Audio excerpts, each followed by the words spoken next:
Welcome, Nikita. Thank Welcome you, Salma. So good to see you. So good to see everyone. Really look forward to our Saturdays at 5 together. It's been such a wonderful experience to cook soup with all of you. And welcome to all our new kind soup makers. How's everyone doing? I'm just going to give a quick background about KindWorks and this project for all of you who are new, and then let Nikita teach us this Peruvian quinoa soup, which sounds delicious. So KindWorks is a community-based organization. We were founded about 13 years ago with the idea of inspiring action for a kinder world. And we do that by making it easy for people to volunteer. We have a range of projects, from cooking soup and sharing it with people in need and with shelters and food banks, to refurbishing computers. We have been collecting computers that are collecting dust in people's basements and garages and breathing new life to them, and sharing those with students and with families in need. Such a critical thing right now, and so many who are not connected. So if any of you have computers that you'd like to share, please get in touch with us, with Deb, and we will figure out a way to get those computers, and really quickly, with our amazing team of volunteer refurbishers, make them work and share them with so many people who really could use that as a way to connect, as a way to work, as a way to study. So thank you for thinking about that. And this project, KindSoup, we started about 3 months ago, I think. We've done about 15 perhaps so far every Saturday. And if you have fun today, please join us next Saturday. And every Saturday at 5 o'clock, we'll be here at this Zoom link with a different soup recipe. And we've been making a huge pot of soup, sharing it with our families, sharing it with our neighbors, and sharing it with those who just need a pick-me-up, a friend who needs their spirits lifted, who's feeling down, a neighbor who might be suffering from COVID or another illness, and at the consolidation hubs, which are dotted around Montgomery County, where food and essentials are packaged along with our soup and shared with so many families who are going through such a hard time. It's been such a fulfilling and rewarding and gratifying experience. And we've shared over 1,600 quarts of soup so far. And we'll just keep doing that as long as there's need. And we're hearing that people are just loving our nourishing soups. So it makes us feel really good. And I'm so happy that you've joined us to make soup together, and so grateful that Nikita has agreed to lead this soup session for us. I live in the Palisades neighborhood of DC, and that's where Nikita is as well. And that's how I came to hear about her and to meet her. It was through emails on our neighborhood listserv, where she would talk about her incredible cooking classes and the amazing desserts that she makes and offers. And I've tried several of them, and they are delicious. The flourless chocolate cake is my all-time favorite. So thank you very much, Nikita. And I'll let you add anything else that you'd like to share with the group. And thanks for being here. Oh, thank you very much. Thank you, Salma and Deb, for giving me this wonderful opportunity today to teach one of my favorite vegetarian soups. I'll talk more about the Peruvian quinoa corn soup just in 1 second, but I think it's a wonderful cause. It's a wonderful website that you both have created. And in fact, at the beginning of the pandemic last March, I belong to the Palisades Village Association, which is an association that looks after the elderly in the neighborhood. It's by membership. And they had decided to offer soup once a week to our members, elderly members. And I was the first one on board to start making soup, because anytime there's a cooking opportunity, I will be there with my apron and all my ingredients, etc. And I thoroughly enjoy cooking and baking. And I started making soup once a week, but of course for me that was not enough. And probably after about 3 weeks, I started making a full meal for about 10 members every week. And of course I added a dessert. So it was just a lot of fun. I made strong connections with my elderly neighbors. Unfortunately, a couple of them passed away, but I am still in touch with the others, and it has just made our world a little bit smaller. So it's very unfortunate that we have the pandemic, but I have certainly gotten to know my neighborhood and my neighbors who are now my friends. So it's a wonderful thing that we are all doing, you are all doing on a Saturday evening. I am so thrilled. I think after I make my soup today, Salma's going to swing by and pick up my soup containers to distribute. I'm not quite sure how to do that part. But that's wonderful. So I'm really pleased. Maybe whilst I teach the class, because maybe we should start this big, huge, great big pot of soup, I will tell you just for a few minutes about what I do, about my virtual cooking classes and my desserts. But I think we should start looking at the recipe, and because it's a big recipe, a big quantity, I think we need to all start prepping if you haven't done so already. So because I actually do offer virtual cooking classes to customers, I just want you to know my camera setup. So I have this view, which is me, which I don't really like everyone seeing me most of the time. But if I switch on a button on my laptop, I can switch down to my chopping board. And so you can all see what I'm doing on my chopping board whilst we prepare prep the ingredients for the soup. And then Deb is going to spotlight my other, there we go, my other camera, which has been set up over a very large pot over my stove.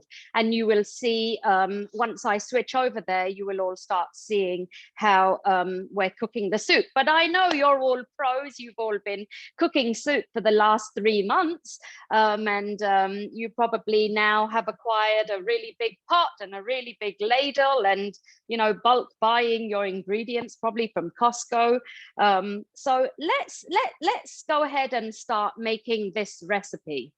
So this is a Peruvian quinoa soup. What I like about it is it's very well priced, so it fits within a good price budget for making it for a large quantity to give away.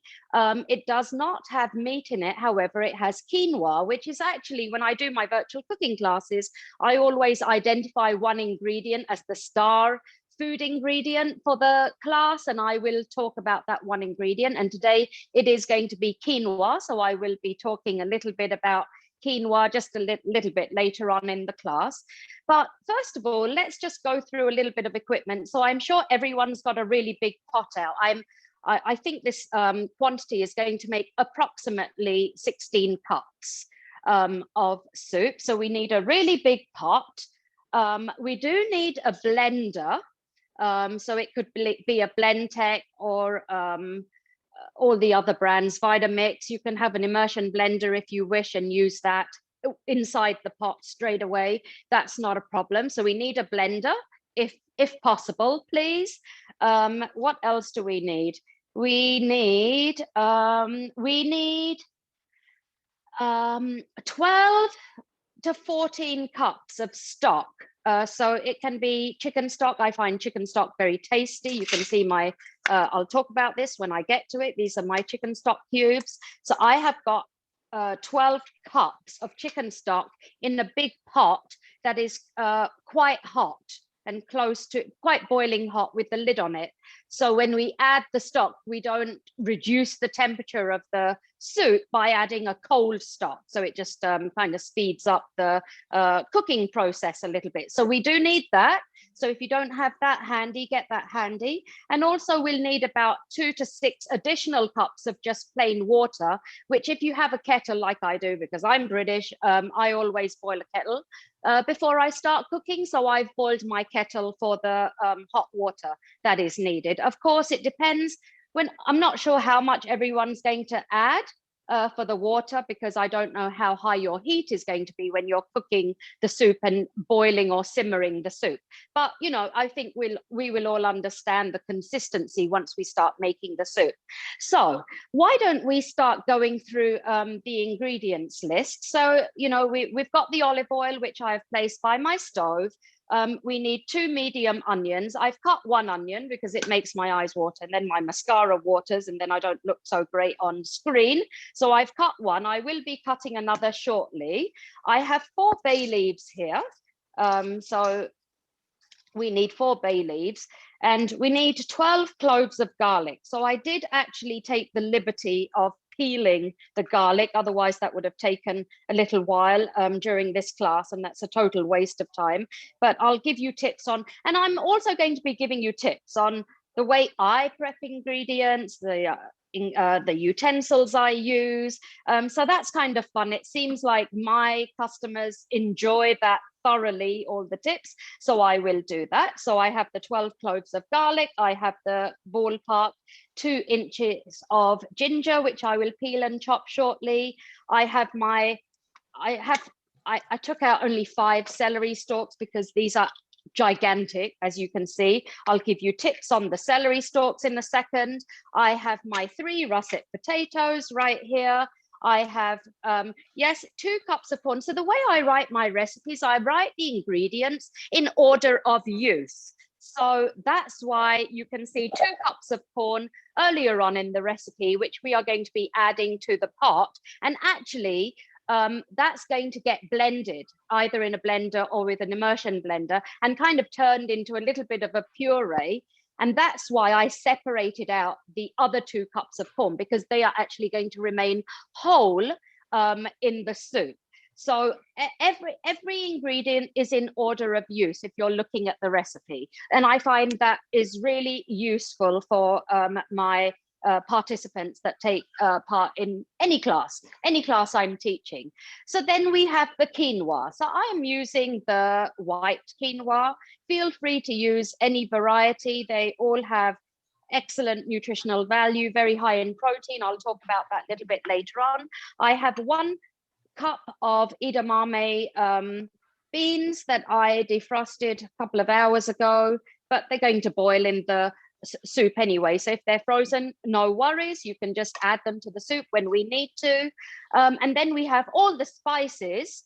And then we have the vegetable stock. And lastly, we have the cilantro, which I'll just pull out of the fridge. And then I think we're ready to go with starting to prep ingredients. If anyone has any questions as we're working through this wonderful session together, feel free to send a message, and I believe Deb is going to inform me of any questions, and I'm most happy to answer questions, time permitting.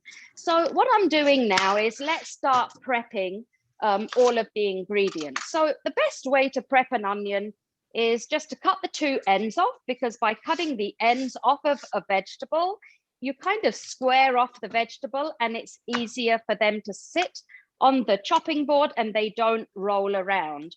And also peel off that outer edge, outer skin of the onion. So, you know, you have a nice, smooth, crunchy onion inside. You don't have dried up outer skins. And then we need both medium onions to be cut approximately into 1/4 inch cubes. Always be careful when you're cutting an onion, especially for soups or curries, etc. Don't cut the onion into really small cubes, because if you cut them into small cubes, when you start frying the onion cubes, I mean, they just kind of shrivel up and disintegrate. So it is important, kind of, really, the size cubes that you cut for the onion. And for this dish, 1/4 inch is good. So that's 1/2. And let me just do the other half like this. Nikita, while you're doing your onions, can you answer a question or 2? Of course, of course. How do you feel about ready minced garlic? Oh, okay. So I've had that question in the past, and unfortunately, you're not going to like the answer, but I don't like it. If you look at the jar of ready minced garlic, you will see that there are preservatives in the jar just to keep it like fresh. So I don't mind if you buy garlic cloves that are peeled, because no preservatives have been added to them. And that's what I used to work in Black Salt in the Palisades. I was a pastry chef there, but I used to see how they would prep their ingredients, and they would use whole peeled garlic cloves, but they would not use any of the jarred chopped garlic cloves. So my advice is either use fresh, and remember, when you're buying garlic bulbs, I'll show you here, like I was buying a few today because I need them for my class today and tomorrow. When you buy the bulb, when you pick out the bulbs, and it's always pick out heavy garlic. The garlic bulbs should be heavy. Heavy is good. If the garlic bulbs are light, that means they've dried up. Okay, so heavy, you're looking for good weight with the garlic bulbs, and they need to be firm. If you press them with your thumb and your thumb gives a little bit, not good. They're old. So heavy and firm garlic bulbs. So I hope that answered your question, Deb. Yes, that's not great. your question, but the Yes, participant's thank you so question. much. You Yep. are welcome. So we have cut the 2 medium onions. Let's now go ahead and chop the garlic. So there are a few ways to chop garlic. I always like to pull out my chef's knife for this if there's a lot of garlic. But another way of chopping up, I lost it. Okay, I got it. Another way of chopping up garlic is to use a grater. You can use a microplane grater, or you can use, this is kind of like a nutmeg or a cheese grater. I'm going to be using this for the ginger because I find it's not really easy to chop ginger, especially when it's like 2 or 3 inches. We might be there all day. So Nikita, I'm going to show. Nikita, would you ever use either a garlic press or the frozen chopped garlic that's sold at Trader Joe's? Yeah, the frozen chopped garlic is not bad. I've used those cubes when my kids were little, and you know, Trader Joe's was like this big novelty in those days. I was living in Wisconsin then, so that's not a problem. I like that, you know. But the garlic press thing, I don't know. Like my daughter just bought one because she can't cook, and yeah, okay, buy it if you're gonna.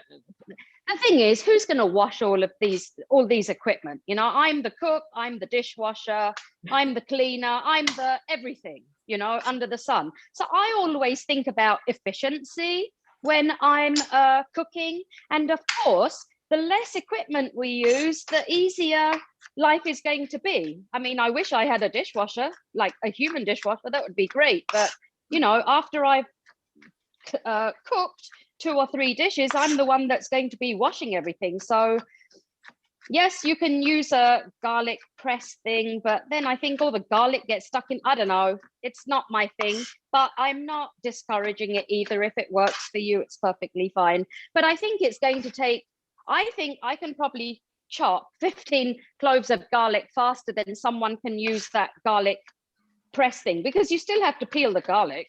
Yeah. So that's my opinion, but these are just my opinions. It doesn't mean I'm right. It doesn't mean everyone's wrong. These are my opinions. Yeah. Okay, good.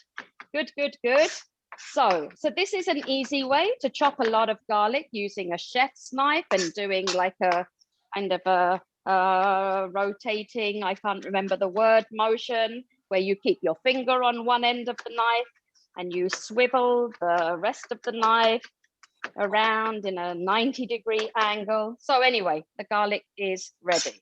All right, so let's move on to the ginger. So here is my ginger root.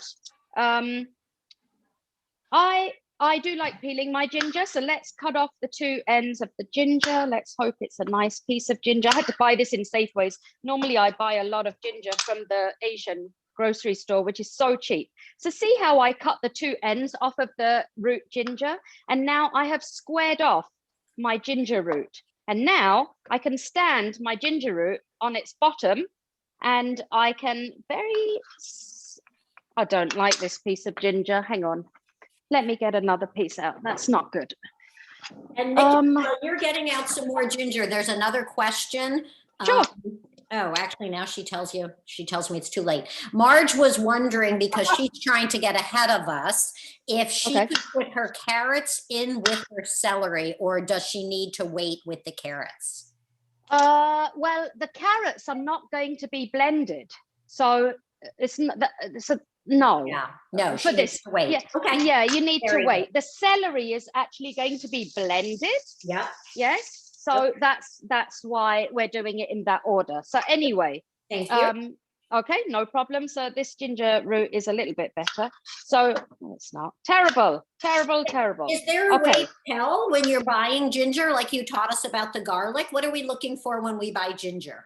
So what I do, I'm a little bit naughty, but you know, this ginger is very got small roots and it's very bobbly. When I buy ginger from the Asian grocery store, the roots are kind of bigger. These are all little pieces.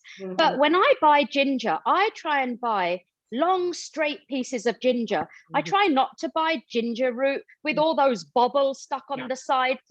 I mean, who's going to peel that? We're just going to cut it off and throw it in the garbage bin because we're going to get impatient. So that's how I choose my ginger. So here is my ginger root. And as you may know, or if you don't, I'll tell you now, that the fibers in the ginger root run from this end, let's say from top to bottom. So when you are grating ginger, and it's a good idea to grate ginger, it's much easier.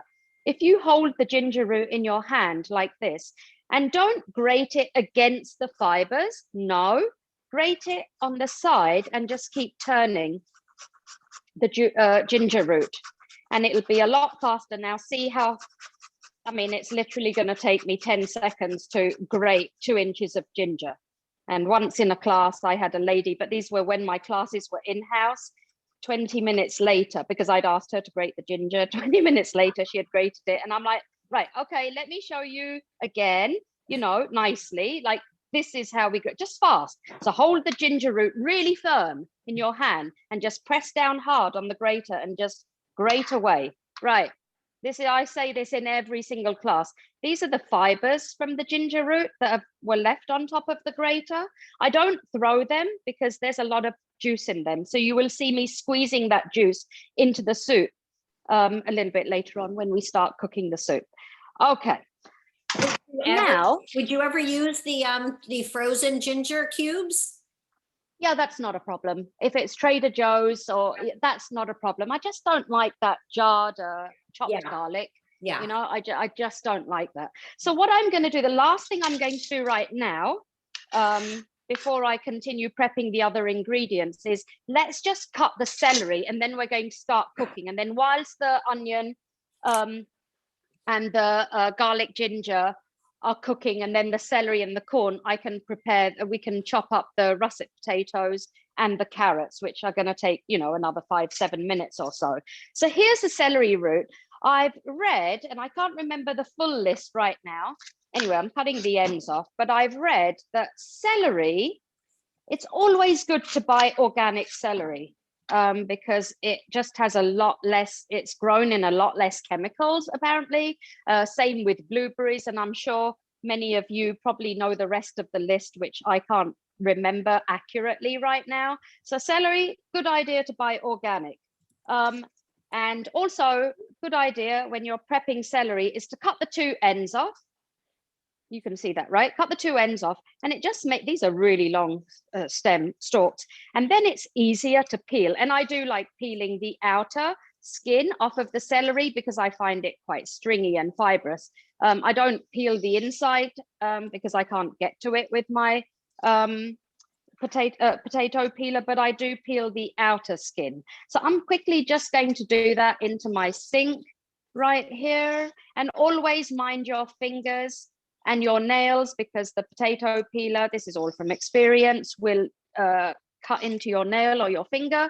So just be careful, because it's just such an awkward shaped vegetable. So, you know, just be careful. So if you have like nice long nails, you may have one missing after peeling your celery. Okay, hang on, let me just do this. And then once you've peeled your celery, stalks, all you have to do is we're going to cut them into 1/4-inch pieces. Now, let's talk about presentation of the soup. So in the soup, we have got, you know, the edamame beans, we have the corn kernels. So how are we going to cut the carrots and the celery stalks to make it visually appealing?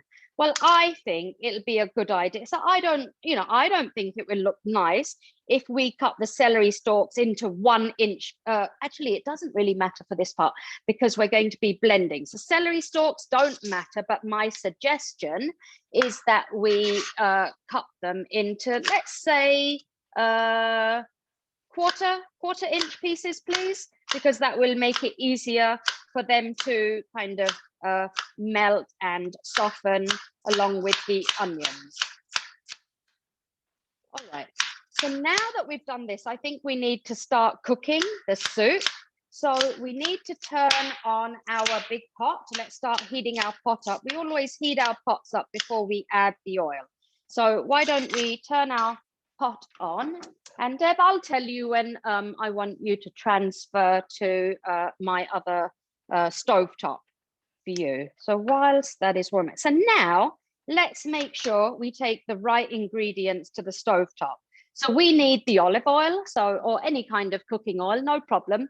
That is at my stove right now. I have my 2 medium onions in a bowl here. I have my 4 bay leaves, which are right here. I have my garlic chopped up and my ginger chopped up, and my celery, and I have 2 cups of corn, which is right here. So I'm going to just move all of these ingredients over to my stove area. And let me see if I need anything else. No. Okay, so Deb, you can switch the spotlight now. You can, yep, there you're just ahead of the game here. Okay, so now I am at the stove here, and let me, I think I just moved that. There we go. Let me safely put this chopping board right here. And I'm not turning on my light on my hood or my fan. You won't be able to hear me and you won't be able to see the pot clearly. So I'm not working in the dark, but it's not really bright. But I think you can see this a bit clearer with the light off. So let's go ahead and add our 4 tablespoons of oil. I mean, it would be nice to add just 1 tablespoon of oil, but you know, honestly, 2 medium onions are not going to cook in 1 tablespoon of oil. We're making a big batch of soup, so we do need a little bit of oil going on in there. So I've added the oil. The oil is warming up. I'm not going to add the bay leaves first, because if I add the bay leaves to this hot oil, they're just going to burn. So the best thing to do is let's heat the oil up, and then when the oil is hot, let's add the 2 medium onions that I have we have chopped up. So let's do that. Okay, so let's just heat this oil till it's really hot, and we want to add the onions to hot oil so the onions hit the oil and we hear that wonderful sound, which is like ksh. Okay, here we go. I can see smoke. There we go. We heard that noise. So that's a good sound, because we don't want to steam the onions. We want to saute them. We want to bring out good flavor in the onions. So we need to have the oil hot. And of course, once you add the onions or any other ingredients, that reduces the heat of the pot. So now I have my heat on high. Don't turn your heat down, because you know the onions have dropped the temperature of the pot. So now let's just start. So now I've stirred the onions and they're all coated with the oil, so they'll start softening and cooking. Now let's add our bay leaves. And I'm just going to, let's just saute these onions for about a minute or so, bring up the heat a little bit, and then we are going to add the garlic and the ginger.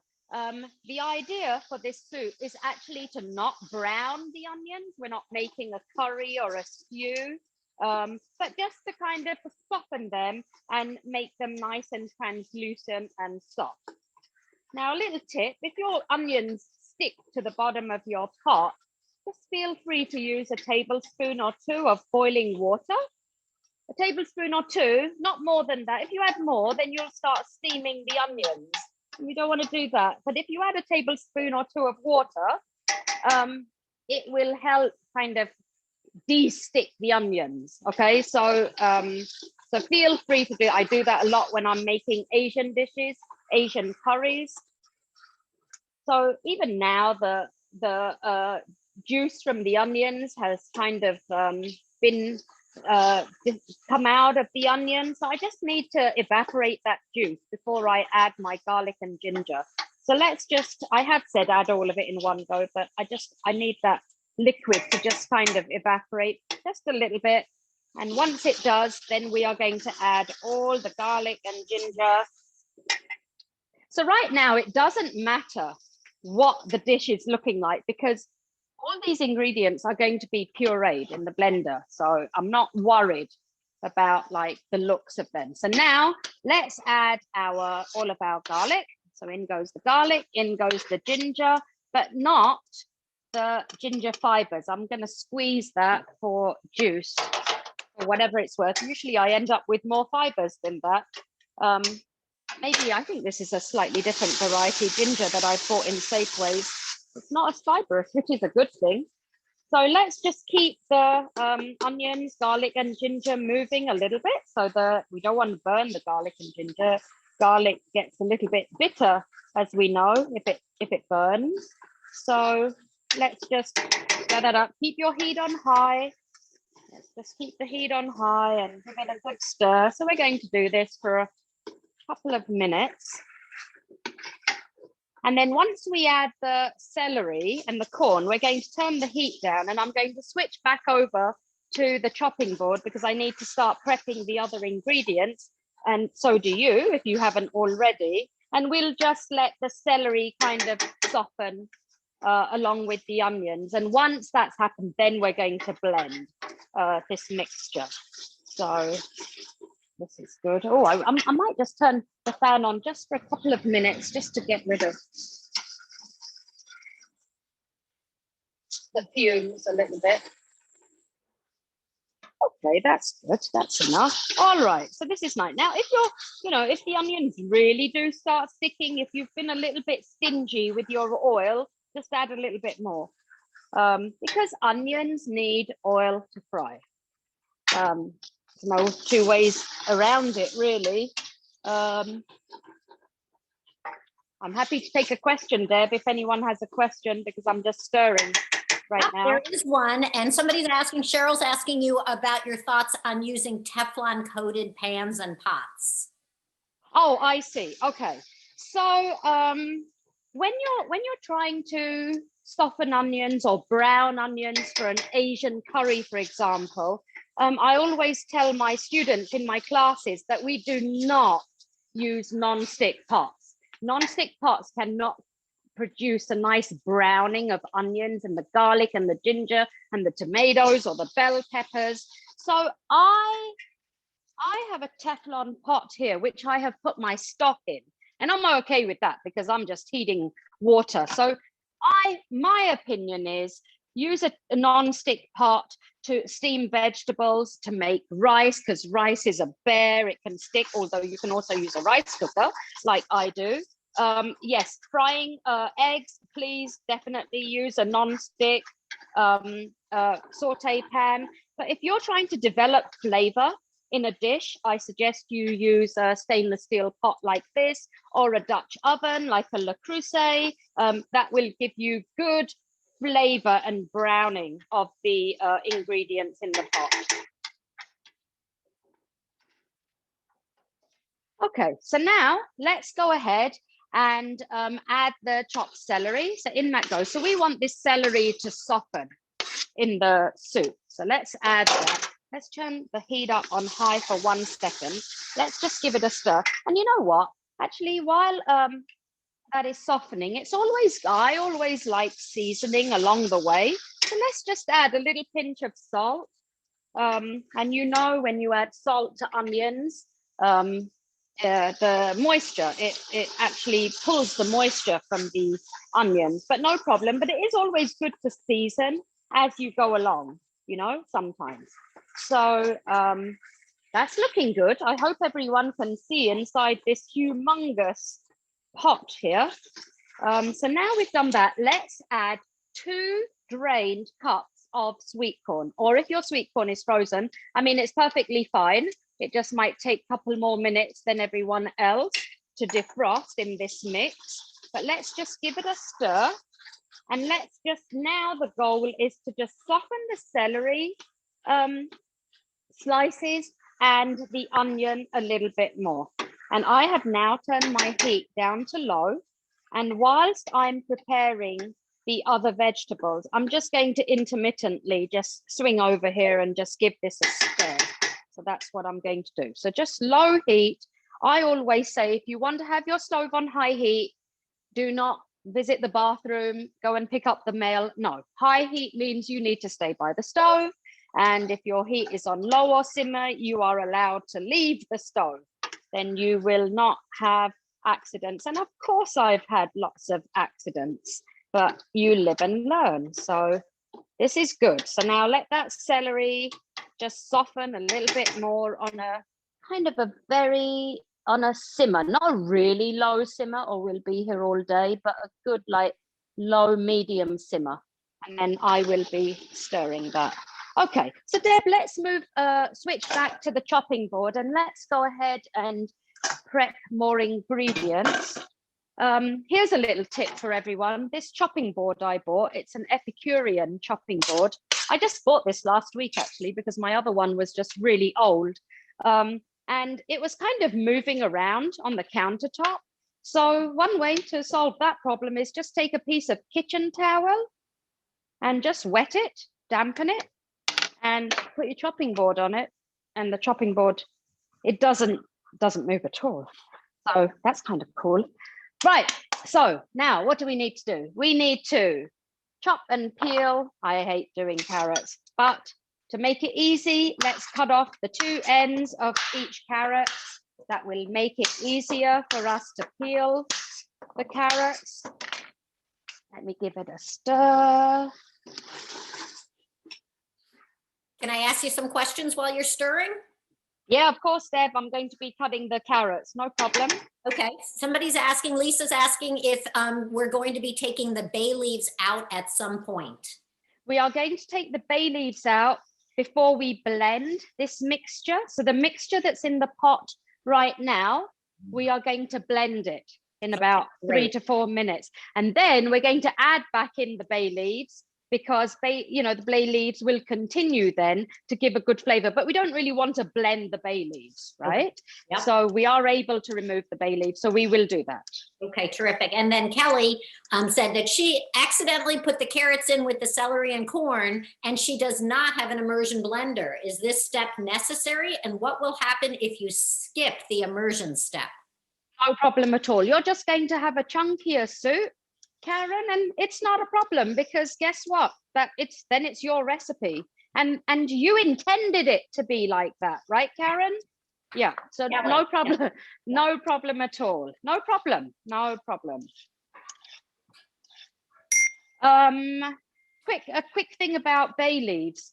A few go a long way. So 4 bay leaves for this big pot of soup is plenty. If it was a pot of soup for 4 people, it would be 1 bay leaf. And I learned that the hard way because I was thinking many years ago, how can you just use 1 bay leaf? Like if you smell the bay leaf, it has no smell. Like what's the big deal? But it does have a flavor. It has a pretty strong flavor, in fact. So, 4 bay leaves for this big pot is plenty. So the way I'm going to be prepping the carrots is I'm going to cut the carrots in half. And if I'm ever able to choose carrots loosely, pick carrots in the grocery store to buy, again, it's a good tip. Always try and pick as straight a carrots as possible because it'll just make it easier for you to cut them and peel them. Even russet potatoes, even sweet potatoes, I will try and pick as straight as possible because it's going to make my life easier to peel. So my celery, so once we've chopped up these carrots and the potatoes, then we are going to use the blender. Right, so just so you know, I was teaching Now these carrots, before I mention that, these carrots are going to be bite-sized because these are not going to be blended. So we want them to be a nice, even shape so the soup looks nice. So I am cutting them into maybe like just under 1/4 inch half moon circle things. And I think that will look nice in the soup. If your carrots are gigantic, you just, I mean, I just think that soup, anything looks nice if the vegetable is cut into a nice uniform size. Okay, now even the potatoes, I have asked for you to cut the potatoes into, I believe, half inch cubes. That is bite size. So there's a reason for that, right? Okay, so let me just finish the carrot. So I do teach. I was doing in-house cooking classes for about 1.5 years until the pandemic hit last March, and that was a lot of fun. I would offer different menus, and then 10 people would sign up for a Friday night or a Saturday or Sunday night, and they would come to my home, and we would all stand around my kitchen counter here, and everyone was involved. You know, I had a bunch of chopping boards, and everyone would be prepping the ingredients with me, and we would cook maybe 3 dishes together, and the class would last for about 3 to 4 hours actually. And once we'd made the dishes together, then we would all sit down at the dinner table and eat our dinner together. And it was just a lot of fun, and it was going so well. And then the pandemic hit, and I had to cancel a bunch of classes. And then maybe about 3-4 months ago, I was asked, can you not switch to virtual cooking classes? So I said, okay. And actually, when the pandemic hit in March, I was approached by one lady who runs a program called Sunshine Projects, which is for special needs children and families. And she had just launched her website, and she had asked me to do a cooking class. And so I'm about to do my 49th week cooking class this Tuesday. So we have come a long way. All the kids love it. They are talented. I have a bunch of master chefs in the making. It's just a lot of fun. And so that takes place every Tuesday night. And then now I have my virtual cooking classes, which I offer either on a Sunday at 5:30 or a Monday. And I always post 3 weeks of classes at a time. So tomorrow I'm offering blackened tilapia fish with a homemade tartar sauce and green rice. Next week I am offering kung pao chicken, which is a huge hit. And the week after I'm doing palak paneer. So you saw I'm Indian, so I teach Asian cooking, Western cooking, European, Indian, everything, but not desserts yet. Desserts just take way too long. So that's a little bit about me. So here are the 3 russet potatoes. I think you may have noticed, again, I cut off the 2 ends because it just makes it easier to peel the potatoes. I'm just stirring the pot. One sec. What kind of knives do you use? And can you just tell us a little bit about what we should be looking for in knives? Sure. So my biggest advice, only because I had a massive accident last Sunday with a knife. I'll tell you about that. You can see my finger here. There's a big hole in it. My biggest advice for knives is that you need to have the knife that you use should be equal to the ability of your knife and cooking skills. And I don't mean that in any negative way at all. I just think it's the safest way to go. So, you know, say, for example, my special needs kids, you know, they're all young adults, but, you know, they're not given really, really sharp knives because they have to be careful because safety comes first. So the knives I use and have been using for years and years and years are these are sushi knives, actually. So they're really thin. So I do like using them for my onions or carrots, as you saw, and even my potatoes. And the other knife I like using, so these are my 2 go-to knives. So I have my long sushi, very thin knife, and I have my heavy, this is probably 10-inch chef's knife. So it's heavy, so I'm able to pound on the garlic cloves and smash them on the chopping board. And then I use this knife to cut bones, chicken bones, with a hammer. You'll often see me get a hammer out in my classes and hammer on the knife to chop the bones. So these are my two knives of choice. Of course, you can also use a paring knife. So if you want to be cutting up, like, it's a paring knife, it's a short little knife. If you want to be cutting up like green beans into like 1/4-inch pieces, then you want a fast motion and you want a short knife, because it will make it easier for you to cut those beans up. So my advice is use knives that you're comfortable with. I actually bought some Japanese knives literally 2 weeks ago, and I just had many problems with them, and I'm used to knives. They were extremely sharp to the point where I was just petrified to use them. And I eventually returned them last Monday. But before I returned them, I was just cleaning the knife because they had a good return policy. And while I was cleaning the blade, my finger, you don't want to know this, my middle finger slipped on the knife and sliced off, like, oh God. So just, it's not worth it. So be careful with the knives you pick. But another brand of knives that I like, which my daughter, who can't cook, she's 22, she just moved into an apartment in New York, but I really like this brand. And they come in different colors. This brand is Zyliss, Zyliss, and I love them. So she actually, you know how that works, like whatever equipment I have in my kitchen, the children tend to copy. So she bought this exact same knife. It's available on Amazon or Bed Bath & Beyond. So these are good knives. And then just before we left to take her to New York, I ordered her a Zyliss bread knife, really well priced, ballpark $10 to $20, and just good knives without worrying that they're going to hurt themselves. So I think it's critical. Safety is always first with knives, in my opinion. So I hope that answered. Oh, that was a long answer, wasn't it? Yeah, but it was wonderful. Thank you. Okay. One thing I'm going to do with these potato cubes, which I just remembered, is I'm going to rinse them before I add them to the soup, because potatoes have a lot of starch. And I don't want my soup to be starchy tasting, or I don't want the soup to take on that cloudy, starchy look.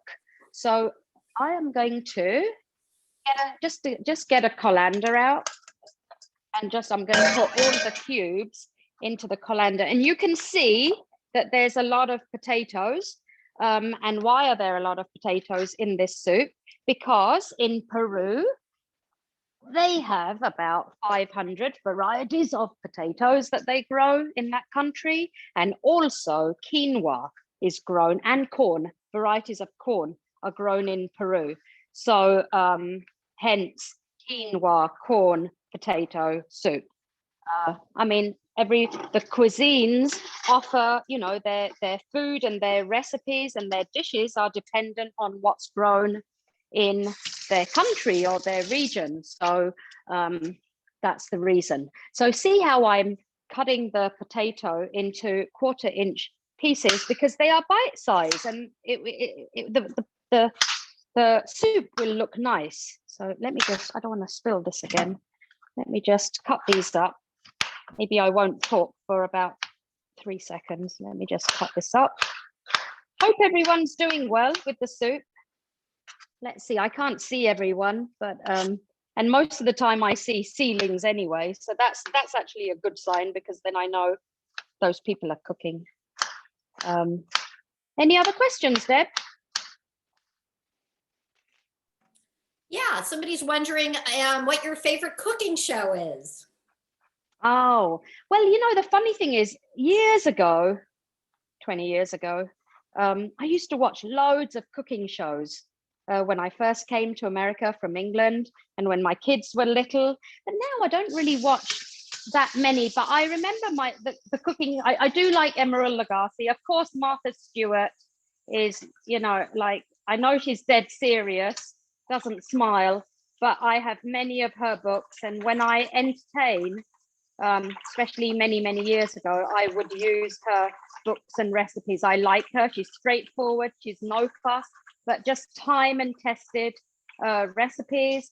Jacques Pepin is good. Now, who are the new people? I mean, of course, I like Julia Child. She's like an old-time classic. Who else do I like? I mean, I like a few others. Emerald Lagasse, if I mentioned him. I don't mind Rachel Ray. She's looking a little bit sad in her programs nowadays. I don't know what's going on, but I mean, it's certainly not easy to knock out these cooking shows, you know, on a daily basis. It's a lot of work. It's really difficult. So I can understand. Do we all remember Paula Dean, who used to use lots of butter in her cooking? And we would all be like, you know, raising our eyebrows. And then I think she ended up having a health issue and lost a lot of weight, and now really doesn't use that much butter, which is a good thing. You know, we need to be a little bit health conscious. Okay, I finished answering the question, Deb. All right, so I now have my potatoes cut up. I have my carrots cut up, I have my sweet corn, and I have my edamame. So I'm going to move all of this over to the stove top. And just before we blend the soup mix, I'm just going to go through the spices. So what do we need? We need cayenne red chili pepper. If we are giving this away to needy elderly people, etc., maybe just go a little bit easy with that. So I've suggested a half a teaspoon, and I think half a teaspoon is sufficient for this big pot that we are making. But maybe don't add more. If you're going to be eating some of this soup, maybe you could add some sriracha to your bowl of soup if you want it a little bit spicy, but I wouldn't go with more than that, because we don't know everyone's tastes and palates, and we don't want them kind of, you know, suffering and drinking a lot of water. Then we can either use sweet or smoked paprika. People often ask me, how do you know the difference? What is the difference? Smoked paprika, I buy mine from Trader Joe's. If you smell it, it's smoky. That is smoked paprika. If you smell your sweet paprika and it doesn't smell, that is sweet paprika. So that's the difference there. And of course, cumin powder, which is very typical with Indian cooking. So I have cumin powder, but they do use it in Peru. So we're going to be adding cumin powder and garlic and ginger powder. Garlic powder and onion powder. These should really be in your spice cabinet. I use them a lot, not in Indian or Asian cooking, but in Western cooking, a lot. These are just great flavor enhancers. So they are going into my soup today. Dried oregano. I'm lucky, my oregano came from Greece a couple of years ago and I still have some. So I'm going to be adding dried oregano and then salt and pepper. Okay, so let me put all of these spices by the stove. Now you may not entirely see me blend this mixture because, you know, so I'm going to turn the stove off. So Deb, we can switch over to the stove. And what we're going to do is we are going to add this whole mixture. Now the celery has softened, which is awesome. And I think this is all going to fit. But of course, we need some liquid to blend this mixture in the blender. Otherwise, it's not going to blend. So let's add some of our stock from our 12 to 14 cups of stock that we have made. And you've probably put it in a big pot or container. Oh, shoot, I forgot to take the bay leaves out. Hang on a second. While you're doing that, Kelly has an emergency question. Oh, emergency. Okay, yes. Kelly. She put too much paprika in. What is she going to do to make it less spicy? Paprika's not spicy, though. Okay, good. Yeah, so that's not a problem. So no worries. Okay, where are my bay leaves? Oh, here we are. I don't know. Maybe it's something else. I put something in that was way too much, and it's. I just tasted it. It's really spicy. It is spicy. So it's yeah. Okay. So it's either the cayenne chili powder. Was it the cayenne chili powder, Kelly? No, I don't think so. I only put a Okay. teaspoon of that in. You only put a teaspoon. Mhm. And what paprika did you use? I used sweet. So that shouldn't be a problem. And cumin powder, how much did you add? A tablespoon. Yeah, and that's not a problem because cumin powder is also not spicy. Okay, all right. So what we're going to do, well, what you're going to do, Kelly, is maybe, do you have any heavy cream in your fridge? Yes. Right, so I think you're going to have to make a creamy quinoa soup, but don't add that yet. You're going to add that right at the end. Okay. Okay, and so that is going to help. Maybe you're going to dilute your soup a little bit more than us. So you're going to add a little bit more chicken stock or vegetable stock, whatever you want to do, a little bit more than we are, okay? Because we need to dilute out that spice. Yes. I was just going to ask you that because I used all the vegetable stock that I have, so I was going to add some water. Yeah, I think so. I mean, if it's flavorful, just add water. If you feel you need more flavor, as in stock flavor, then make some more chicken stock. Okay. Thank you. Okay, no problem. No one knows the recipe that we're following, right? So Kelly's going to say, well, I wanted it to be like this. Okay, if you don't mind, I am right here and I'm going to turn the blender on. So it's going to be a little bit noisy, but we're going to blend this mixture so it's relatively smooth. Okay, so let's do that. While we're doing this, people who drop soup off at my house, it has to be here Monday morning by 10:15. And if anyone else wants to drop at my house or in Potomac as well, Bethesda or Potomac, the information is on the chat. You may have to scroll up a little. Thank you, Marge. You're welcome. Thank you.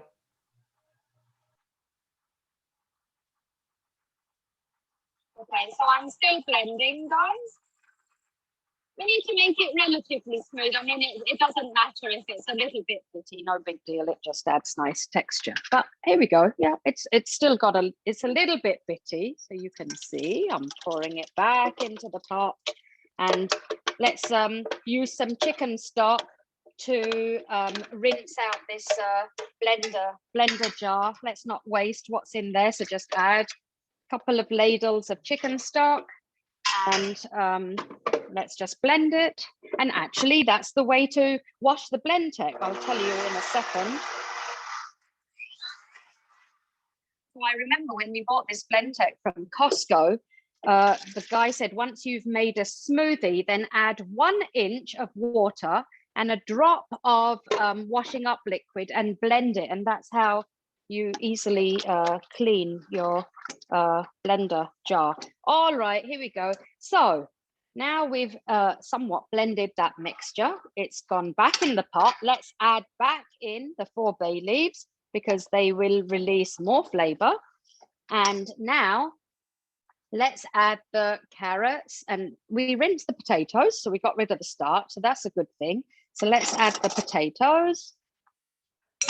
Let's add the carrots. 1 sec. Let's add the carrots. Deb, we might go over 10-15 minutes. Is that a problem? No, we're thrilled if you're good to keep going. And if anyone needs to drop off, you have the recipe in front of you. Type in any questions that you might have before you go. And thank you for sticking around. Oh, okay, good. All right, because we want to cook this up. It won't take maybe another 20 minutes at the most. Wonderful. So I just added in the rinsed potato cubes, the carrot slices, and the sweet corn kernels. So in those went, and now let's add the spices before we add the stock, okay? So let's now add, half a teaspoon. Let me get my measuring spoon. So half a teaspoon of chili powder, and not more. I wouldn't suggest more if we're giving it away. 2 teaspoons of sweet or smoked paprika. And as I've given an option, I'm going to do 1 teaspoon of smoked and 1 teaspoon of sweet, but you use whatever you have in your spice cupboard, not a problem at all. I'm sorry, did you say chili powder or cayenne pepper? Yeah, cayenne chili pepper is actually, with our Indian cooking, we call it red chili powder, but it's the same thing. It's the same thing. Yes. No, I'm not sure if that means it's chili powder or it's cayenne. I'm confused. It's a red chili powder or cayenne chili pepper. It's the same thing. They're just red pepper powder. There's just different names for them. Yeah. Thank you. Okay. Let's add 4 teaspoons of cumin powder. Cumin powder is not spicy, but you don't want to add more.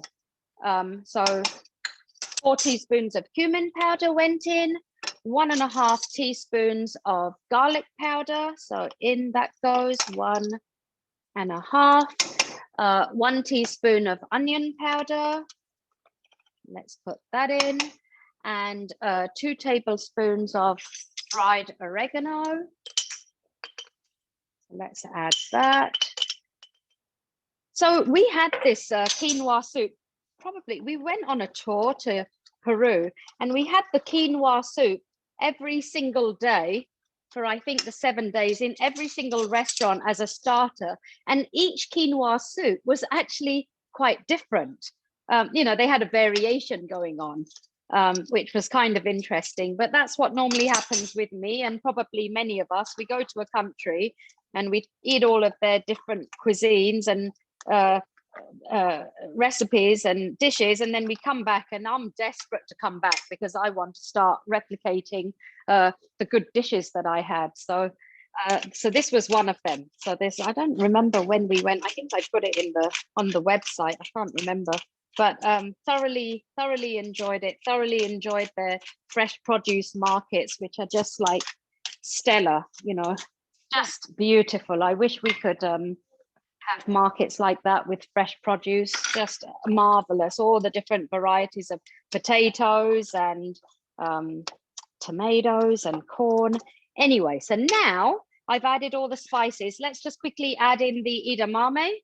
So that went in, and let's add 2/3 of a cup of the quinoa seeds. They're actually seeds, and quinoa needs to be cooked in a soup, in liquid. That's the way to cook it. So let's just stir this in first. Don't add more than 2/3 of a cup of quinoa, because a little bit of quinoa actually goes a long way, especially when it kind of, it puffs up and then it bursts and it turns into that lovely little spiral. It's just so beautiful, but let's not add more than that. So now we can start adding the remaining stock, and I am going to actually add all of this. So this is going to end up right now being 12 cups of stock that I'm adding. So 12 cups of stock and no water yet. I'm not adding any of the water. I've just found my fibrous ginger, so I'm going to squeeze it, and in went all that juice, so that wasn't wasted.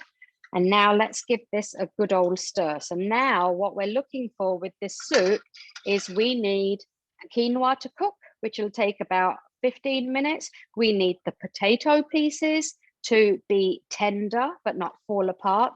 And of course, we need the carrot to cook as well. So slowly this soup will become a little bit thick. So right now, I suggest not adding any more stock or water. And let's just add it a little bit later on.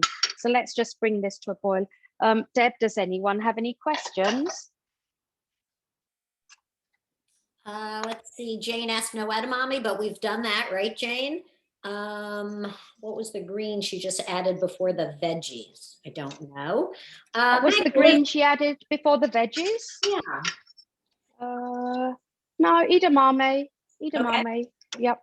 And Megan's sharing that she lived in Peru for a year and she's excited to taste this. So that's wonderful. Actually, you know what the green was? The green were the 4 bay leaves. Adding back. I added them back in. Right. Okay. Yeah. Okay. Oh, Megan lived in Peru for a year? Yeah. Oh, Megan, then you're going to be the Peruvian queen cook. Tell us. Oh, okay. I guess we can't pop into their kitchen and ask them questions. Can we, Deb? Yes, we can. Oh, we can. All right. Let's go into Megan's kitchen and let's ask her how many varieties of quinoa soup she had while she was there for 1 year. Yeah, I have no idea how many, but you are right. We had starter soups all the time. but so let's talk about quinoa, because I that is my star ingredient for the day. And quinoa needs high altitude to grow. So first of all, it's a flowering seed and it's part of the amaranth family. And it's an annual plant, and it's the seeds of this annual plant that are actually the quinoa seeds.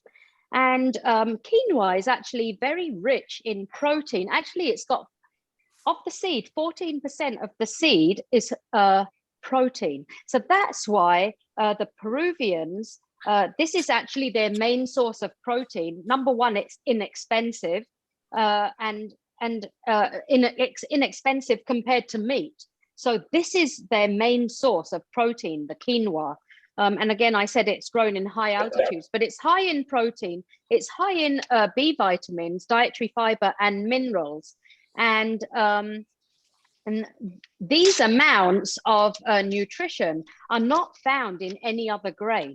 So what was interesting was, do you remember probably in the year 2000, I mean, not many of us had even heard of quinoa. And then all of a sudden, it's like the coconut oil or the edamame, all of a sudden it pops up and everyone's going crazy about it. So quinoa, actually, the grain is now grown in 70 different countries and not just like South America and Peru.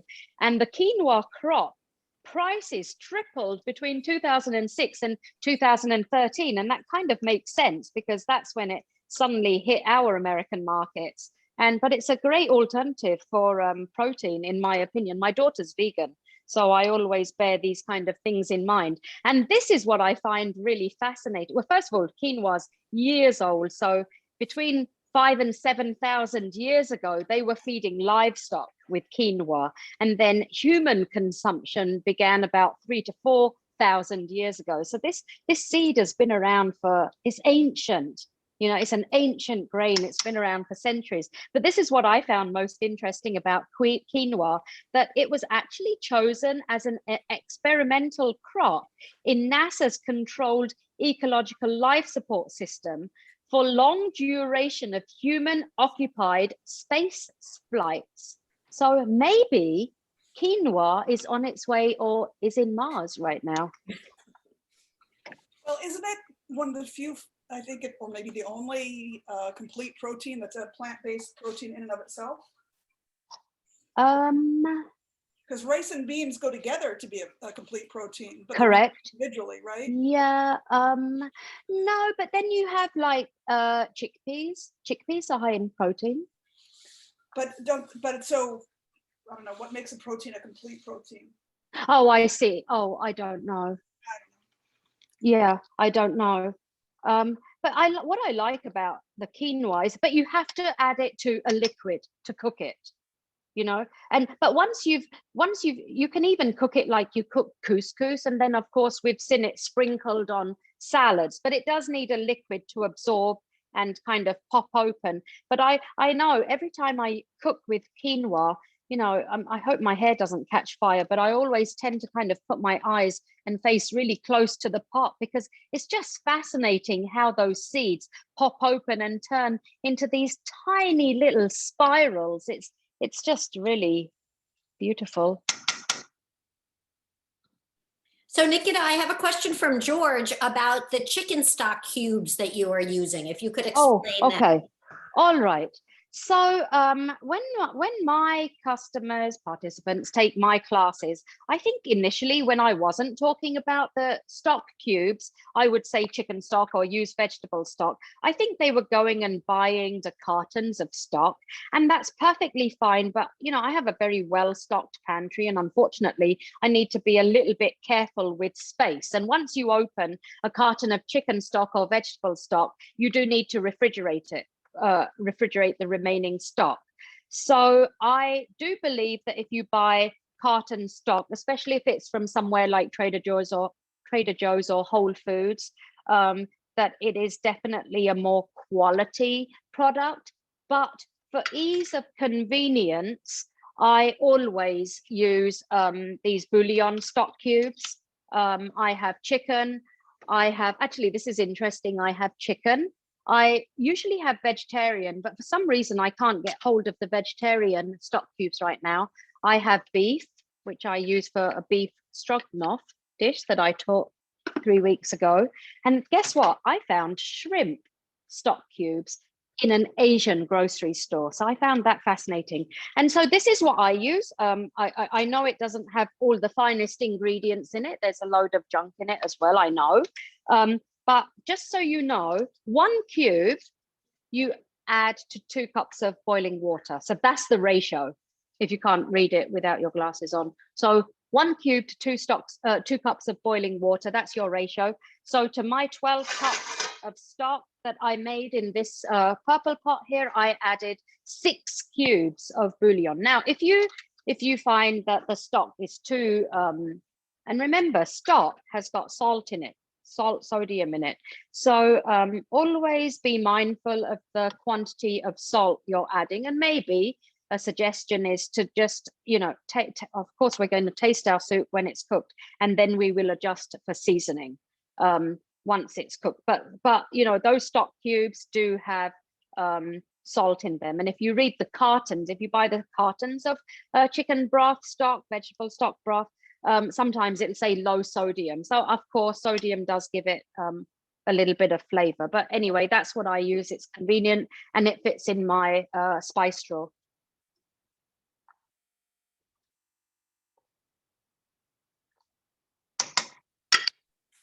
If we have time for another question while the soup is just cooking down and the quinoa is popping, Laura Lee's asking us about the different kinds of potatoes and how you decide which potatoes to use for. Right. Okay. So different potatoes. Yep, you use different potatoes for different dishes. And I think I'm kind of figuring it out. So I know for a baked potato, you use russet potatoes. For a soup like this, you use russet potatoes. The russet potatoes are more, in quotes, powdery than Yukon Gold, yellow potatoes, red potatoes. And it seems like that's what we want. If you make potato gnocchi, for example, you use russet potatoes. You even use russet potatoes for mashed potatoes. I use a lot of red potatoes or yellow potatoes for my Indian potato dishes. So I don't know if that helped much, but yes, there is a little bit of a difference. But vichyssoise, the cold soup with potatoes and leeks, they use russet potatoes in that. So it seems like the russet potatoes are used a lot in soups. Thank you. And they have less starch, so they kind of blend well without becoming gummy, right? Becoming gummy. So if you kind of try blending like red potatoes, the mixture is going to become a little bit gummy, whereas that does not happen with russet potatoes. There's a little bit less moisture, I feel, in a russet potato. And it's a bit more powdery, so it works.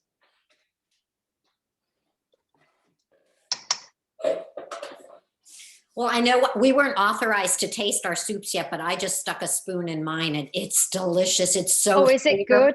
Yes, it's so flavorful.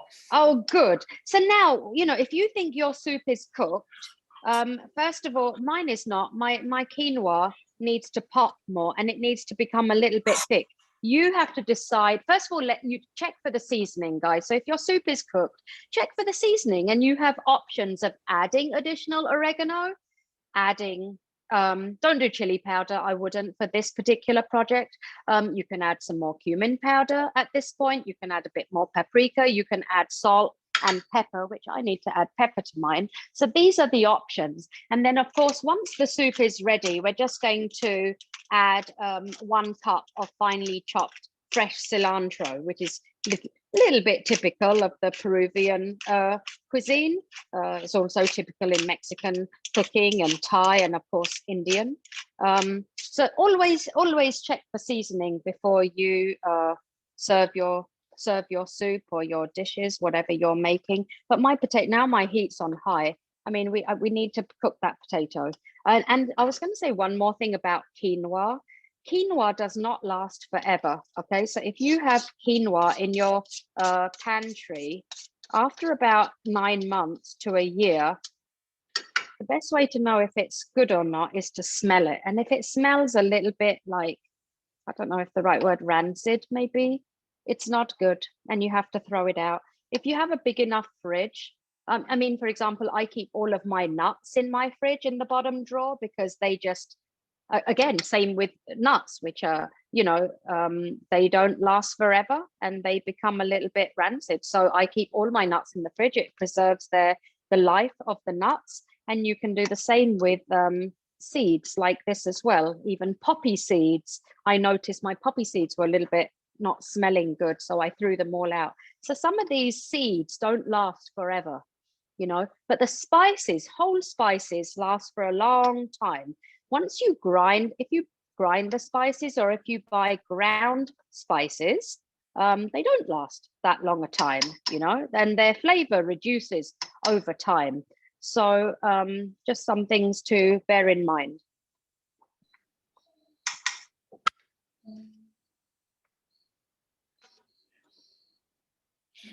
Lisa, the corn should have been put in already. So if you still have corn that you haven't put in, go ahead and throw it in. The whole corn?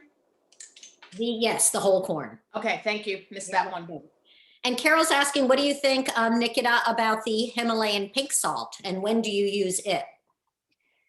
Himalayan pink salt is like it's another new fad, as we know. I have it right here in this jar. I keep it, and it's perfectly fine. These salts are very nutritious, so go ahead and use them. Pink salt you can add to I mean, this is expensive stuff. So let's just talk about salt right now and include Himalayan pink salt. So I always cook with kosher salt.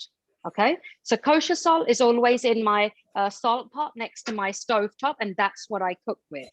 I always have a container of table salt. Cheap and cheerful table salt is in my spice drawer, and I use cheap and cheerful table salt to salt my pasta water or salt water if I'm steaming lots of potatoes. So because it's cheap and cheerful. But out of these two salts, the table salt and the kosher salt, table salt is more salty. So you have to be careful. You can't interchange the quantities exactly. We have Himalayan pink salt here, which has been around for centuries in India because it's kind of from the north of India, and it's a wonderful salt. It's expensive, so it's a finishing salt. It has more minerals in it, so feel free to use it. I mean, if you want to. And the other salt, which is really awesome, but you don't cook with this salt, this is like a finishing salt, is the Morton sea salt, and it's just beautiful. It's I have it here. It's these beautiful crystals that are shiny, and this is wonderful.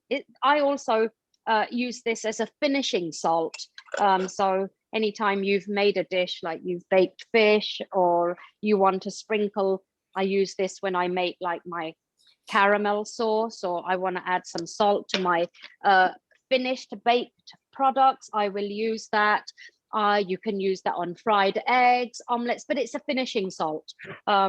So there are different varieties. There's also a black salt. I don't know if I still have my black salt, but I mean, they're all good. They all have different price points, but they're kind of fun, and they all taste a little bit different. Oh, I use the sea salt for my focaccia bread. When I make focaccia bread, it's marvelous as a finishing salt on top of my bread. So different uses for different salts. And Himalayan salt is just an additional salt which can be put on the table, on the dining table, and people can sprinkle that on their finished dish. No problem at all. But I think for cooking, it's a good idea to use kosher salt, in my opinion. It's well priced and it's got a good balanced salt flavor. Okay, perfect. Betsy's wondering if her soup has a little bit of a froth, and it looks like yours may have a tiny bit.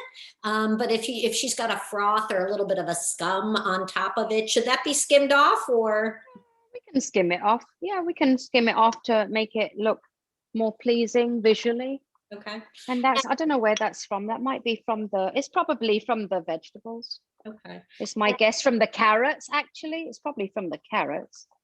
So you can skim that off, no problem at all. So my soup is boiling now, and whilst it boils, it's going to thicken up a little bit. So just be a little bit careful. If don't add more stock or water right now. Let's just see where we are at before we do that. I'm going to I can smell it. It smells really good. Can I ask you a question about the cilantro? And yes. The question is, when we deliver our soups to food assistance providers, we often want to deliver it frozen so that it can be transported with less concern over. Yes. So does it make sense in this case to not chop the cilantro, but put the whole stalks in and then take it out after the flavor's been, or chop it up and leave it in, or maybe not even use it at all? I see what you're saying. Yeah. So unfortunately, when we do add cilantro to any dish, and these dishes are frozen, yes, the cilantro does lose its color a little bit, but I am suggesting that let's add the chopped cilantro once we've made the soup, and let it emit its flavor into the soup. And it doesn't matter if it gets frozen or not. When I make Indian dishes, I'll add cilantro. It's not ideal, but it will still give a lot of flavor. Okay, terrific. So let's just add it. Yeah. It tastes really good. I think it's a little bit thin, so I just want to thicken it up just a little bit. But I think I have 16 cups here approximately.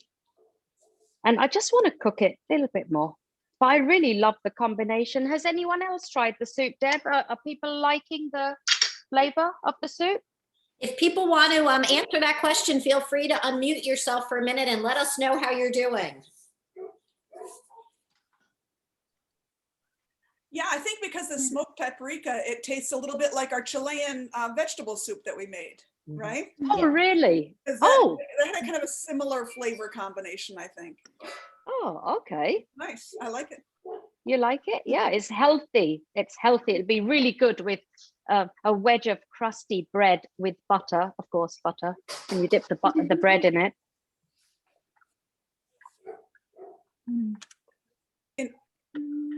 In fact, I just tried this week. Have you tried the New York Times no knead bread that you basically? Yeah.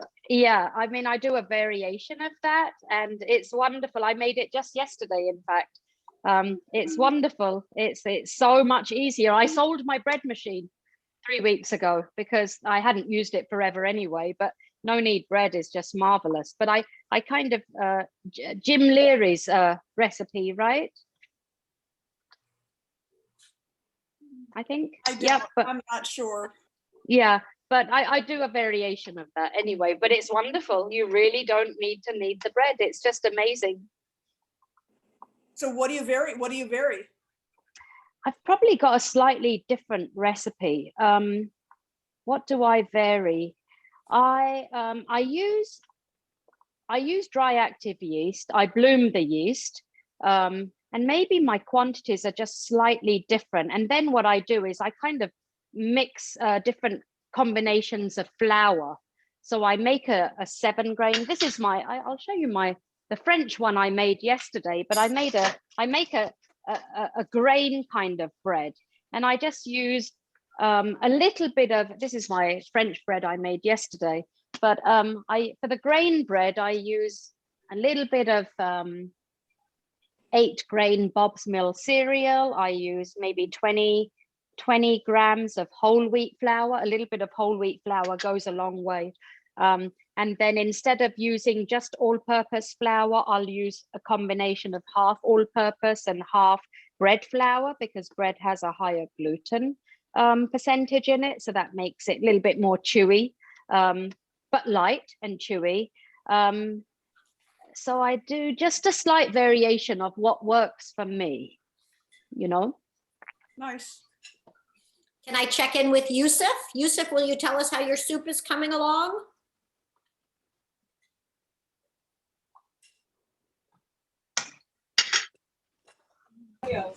Sorry, can you repeat your question? I was wondering how Yusuf is doing with his soup. How's the soup coming? Good. Yeah, have you tried it? Yeah, it's good. Okay, fantastic. Thank you. Oh, good, good. I'm just chopping up the cilantro because that's going to be added last, and then we're done. I think the potatoes cooked. See how the soup has become thicker because the quinoa seeds are cooked. So by them being cooked, that thickens the soup.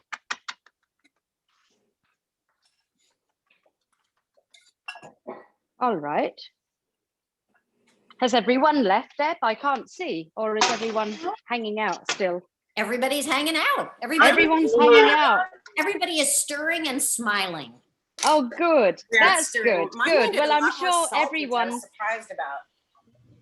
Say that again, please. Oh, I needed to add salt to mine, which I was sort of surprised about. It felt like, you know, the 2 teaspoons from earlier were so much, I guess, because I don't cook large. Yeah, but it's such a big quantity. It really is a big quantity. It's deceiving, but it is a big quantity. So we need that salt. That salt does give the flavor. Mm-hmm. But I'm always careful when I'm making a soup to give away to, you know, a number of people, elderly people. We should go a little bit low on the salt, I feel, because let them add salt because they might have high blood pressure. You know what I mean? So just let them add that additional salt, I feel. Good point. Thank you. Yeah, you're welcome. But in our household, my husband loves salt. So the salt goes onto the dish before it's tasted. So see how the soup, can you see how the soup has thickened up because the quinoa seeds have popped? It's so beautiful. Mm-hmm. So let's see if the potatoes cooked. Let's see if I'm sure the carrot pieces are cooked. We just have to make sure that the quinoa has all popped. So this is going to be hot. Any other questions or anyone want to share what they've made? I have a question with respect to sort of the thickness or not of it. Mine is looking a lot like yours, but as I stir it, I feel like a lot of the stuff is more at the bottom. So when we start going to spoon these out into our containers, I'm feeling like at the end of the day, I'm just wondering if there doesn't need to be more stock because of the spooning out into the containers. So how about, why don't we do this, guys? Why don't we all make a small cornstarch slurry? Shall we do that? And let's just thicken it up so it's evenly thick. So does everyone know how to make a cornstarch slurry, or shall I just go through that? We would love you to go through it, please. Okay, so I'm putting my soup on simmer. Let's go over to my chopping board, Deb. And a cornstarch slurry is used in certain cuisines, not all cuisines. Cornstarch is not used in Indian cuisine to thicken curries. That's like a big no-no. We don't use chicken stock or vegetable broth in our curries, but it is very useful to thicken soups. So a cornstarch slurry is basically 1 part cornstarch to 2 parts of cold water. The water has to be cold. So what we do is, why don't we do, let me see. Let's do, so if you don't have cornstarch, you can use tapioca starch. You can use arrowroot starch. You can use potato starch. They will all do the same thing. But let's do 2 tablespoons of cornstarch. And let's add 4 tablespoons of water, cold water. Always has to be cold water.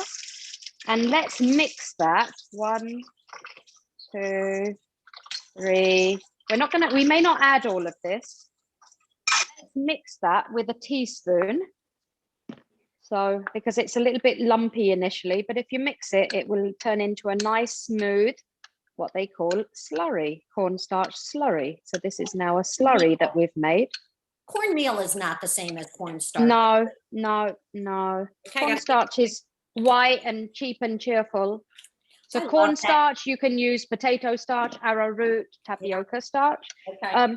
So now we've made the slurry. So I always suggest we should always make the slurry and not just dump 2 tablespoons of cornstarch into the soup, because it doesn't work like that. It'll just make it thick and uneven and not good. So now let's, Deb, let's just go over to the stove again, and let's just slowly, let's just add half of that cornstarch slurry and just, you know, reduce the heat a little bit to a gentle simmer, and let's just thicken this up a little bit.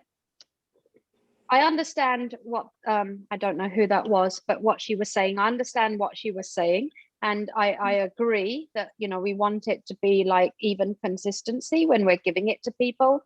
If we were serving it in bowls at home, then we could control, you know, we could stir it and control the consistency.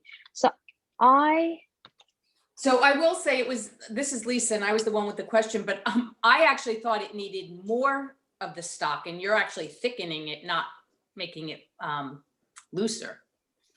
Well, I'm thickening the liquid in the soup, right, Lisa. Okay. Yeah, I'm thickening the liquid. So now the ingredients in the soup won't kind of fall to the bottom. They're going to kind of float around in the soup because the liquid has become thicker. Yeah. So this is better. This is better. So, but if we want it a bit more runny, I mean, like if we want more liquid, we can add more stock, but then we can add more cornstarch as well. I'm going to add the remaining slurry. So I added the total amount of slurry, and let's just give this a stir. Now it's like even consistency and even thickness. So that's good. I think this is good. I don't think there's any need to. So just cook it a little bit. The quinoa is now cooked. Quinoa takes about 20 minutes, 15 to 20 minutes. And if you look, it's so beautiful. You can see all the little spirals because the quinoa has cooked. And now all we need to do is add the chopped cilantro. So I just chopped ballpark 1 cup of cilantro. Let's add that cilantro into the soup and give it a stir. Oh, here we go. Give it a stir like this, and look, our soup is ready. It's fab. It's fabulous. Gorgeous. You know, you have been so generous with your talent and with your time, and I don't want to take advantage of it. I have one last question. I think Sarah Sennett wanted to say something or ask something. I did want to ask. My soup was very thin. I split batches and I made 2 pots. I was thinking of adding more quinoa, or alternatively, I mean, I'm not adding it now, but I thought if I did this recipe again, I might up the quinoa to make it thicker, because I also like it a little bit thicker. I mean, rather than do what you've done with the slurry, what if instead of 2/3 a cup of quinoa, maybe it was a little more than a cup or a cup and a quarter?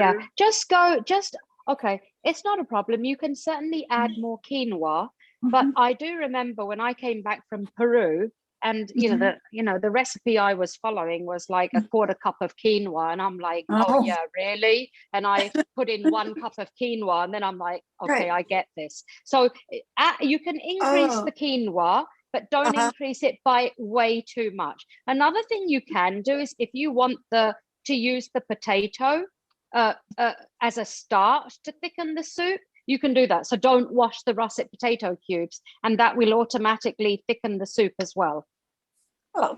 So that's an option, but I don't, for certain soups, I don't want that starchy taste. And in this soup, I didn't want the starchy taste, but you can certainly do that as well. Okay. All right. Great. Thank you. Nikita, we are so grateful that you joined us today. I have to let you go because otherwise we're going to keep you here all night. No problem at all. Thank you so much to everyone for joining us and for cooking Kind Soups. Nikita, you will be seeing me in your classes online, so get used to this face. And everybody, have a wonderful week. That was fabulous. Yeah. Oh, wonderful. Thank you so much, everybody. I'm sure you all did a wonderful job. Thank you so much. Well done. Thank you. This is great. Bye.